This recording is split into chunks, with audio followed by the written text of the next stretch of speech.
A number of years ago, in a Baptist church in Crystal Palace in southern London, the Sunday morning service was closing, and a stranger stood up at the back, raised his hand, he said, "Excuse me, Pastor, can I share a little testimony?" The pastor looked at his watch, he said, "You got 3 minutes." And this man proceeded, he said, "I've just moved into this area. I used to live in another part of London. I came from Sydney in Australia, and just a few months back I was visiting some relatives, and I was walking down George Street. You know where George Street is in Sydney? It runs from the business hub out to the rocks, the colonial area." And he said, "A strange little white-haired man stepped out of a shop doorway, put a pamphlet in my hand and he said, 'Excuse me, sir, are you saved? If you die tonight, are you going to heaven?'" He said, I was astounded by those words. Nobody had ever told me that. I thanked him courteously, and all the way on British Airlines back to Heathrow, this puzzled me. I called a friend who lived in this new area where I'm living now, and thank God he was a Christian. He led me to Christ, and I'm a Christian, and I want a fellowship here. And Baptists love testimonies like it. Everyone applauded and welcomed him into the fellowship. That Baptist pastor flew to Adelaide in Australia the next week, and 10 days later, in the middle of a 3-day series in a Baptist church in Adelaide, a woman came to him for counseling, and he wanted to establish where she stood with Christ. And she said, "I used to live in Sydney, and just a couple of months back I was visiting friends in Sydney, doing some last-minute shopping down George Street, and a strange little white-haired man, elderly man, stepped out of a shop doorway, offered me a pamphlet, said, 'Excuse me, ma'am, are you saved? If you die tonight, are you going to heaven?'" She said, "I was disturbed by those words. When I got back to Adelaide, I knew this Baptist church was on the next block from me, and I sought out the pastor, and he led me to Christ. So, sir, I'm telling you that I am a Christian." Now, this London pastor was now very puzzled. Twice, within a fortnight, he'd heard the same testimony. He then flew to preach in the Mount Pleasant Baptist Church in Perth. And when his teaching series was over, the senior elder of that church took him out for a meal. And he said, "Mate, how'd you get saved?" He said, "I grew up in this church from the age of 15 through Boys Brigade. Never made a commitment to Jesus, just hopped on the bandwagon like everybody else. And because of my business ability, grew up to a place of influence. I was on a business outing in Sydney just 3 years ago, and an obnoxious, spiteful little man stepped out of a shop doorway, offered me a religious pamphlet, cheap junk, and accosted me with a question. "Excuse me, sir, are you saved? If you die tonight, you're going to heaven." He said, I tried to tell him I was a Baptist elder. He wouldn't listen to me. He said, I was seething with anger all the way home on Qantas to Perth. He said, I told my pastor thinking he would sympathize with me, and my pastor agreed. He had been disturbed for years, knowing that I didn't have a relationship with Jesus, and he was right. And my pastor led me to Jesus just 3 years ago. Now, this London preacher flew back to the UK and was speaking at the Keswick Convention in the Lake District. And he threw in these 3 testimonies. At the close of his teaching session, 4 elderly pastors came up and said, "We got saved between 25 and 35 years ago, respectively, through that little man on George Street giving us a tract and asking us that question." He then flew the following week to a similar Keswick Convention in the Caribbean, to missionaries. And he shared the testimonies.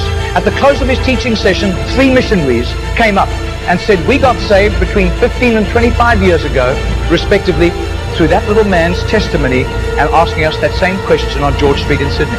Coming back to London, he stopped outside Atlanta, Georgia, to speak at a naval chaplains convention.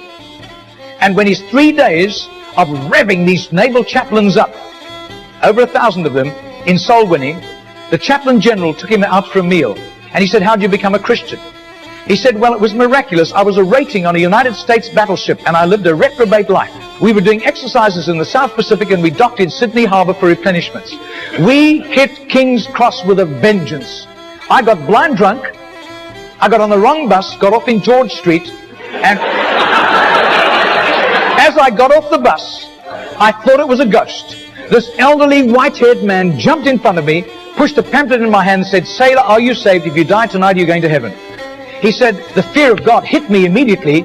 I was shocked sober and ran back to the battleship, sought out the chaplain. The chaplain led me to Christ, and I soon began to prepare for the ministry under his guidance, and here I am in charge of over 1,000 chaplains, and we're bent on soul winning today.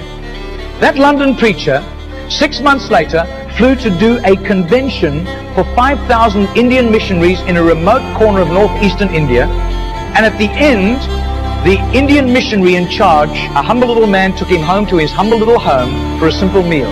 And he said, "How did you, as a Hindu, come to Christ?" He said, "I was in a very privileged position. I worked for the Indian diplomatic mission, and I traveled the world, and I am so glad for the forgiveness of Christ and his blood covering my sin, because I'd be very embarrassed if people found out what I got into.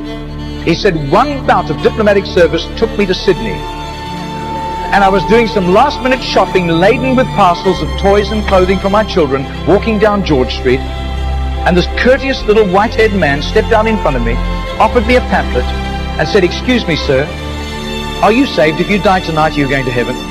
He said, I thanked him very much, but this disturbed me. I got back to my town, I sought out the Hindu priest, and he couldn't help me, but he gave me some advice. He said, just to satisfy your curious mind, nothing else, go and talk to the missionary in the mission house at the end of the road. And that was fatal advice. He said, because that day the missionary led me to Christ, I quit Hinduism immediately, and then began to study for the ministry. I left the diplomatic service, and here I am, by God's grace, in charge of all these missionaries, and we are winning hundreds of thousands of people to Christ. Well, 8 months later, that Crystal Palace Baptist pastor was ministering in Sydney, in Gymea, southern suburb of Sydney. And he said to the Baptist minister, do you know a little man, an elderly little man who witnesses and hands out tracts on George Street? And he said, I do. His name is Mr. Genor, G-E-N-O-R. But I don't think he does it anymore. He's too frail and elderly. The man said, I want to meet him. 2 nights later, they went around to this little apartment, knocked on the door, and this tiny, frail little man opened the door. He sat them down, made them some tea, and he was so frail he was slopping tea into the saucer as he shook. And as he sat with them, this London preacher told him all these accounts over the previous 3 years. This little man sat with tears running down his cheeks. He said, my story goes like this.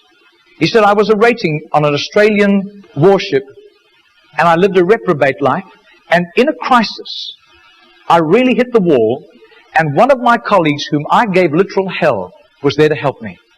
He led me to Jesus, and the change in my life was night to day in 24 hours. And I was so grateful to God. I promised God that I would share Jesus in a simple witness with at least 10 people a day, as God gave me strength. Sometimes I was ill, I couldn't do it, but I made up for it for other times. I wasn't paranoid about it, but I have done this for over 40 years, and in my retirement years, the best place was on George Street. There were hundreds of people. I got lots of rejections. But a lot of people courteously took the tracts. And he said, in 40 years of doing this, I've never heard of one single person coming to Jesus until today. Do you know, I would say that has to be commitment. That has to be just sheer gratitude and love for Jesus to do that, not hearing of any results. Margarita did a little count. That's 146,100 people. That simple little non-charismatic Baptist man influenced somehow to Jesus. And I believe what God was showing that Baptist minister was the tip of the tip of the tip of the tip of this iceberg. Goodness knows how many more had been arrested for Christ and were doing huge jobs out in the mission field. Mr. Genor died 2 weeks later. And can you imagine the reward he went home to in heaven? I doubt if his face would ever have appeared on Charisma magazine. I doubt if there would ever have been a write-up with a photograph in Billy Graham's Decision magazine, as beautiful as those magazines are. Nobody except a little group of Baptists in southern Sydney knew about Mr. Genor. But I'll tell you, his name was famous in heaven. Heaven knew Mr. Genor. And you can imagine the welcome and the red carpet and the fanfare he went home to when he arrived in glory.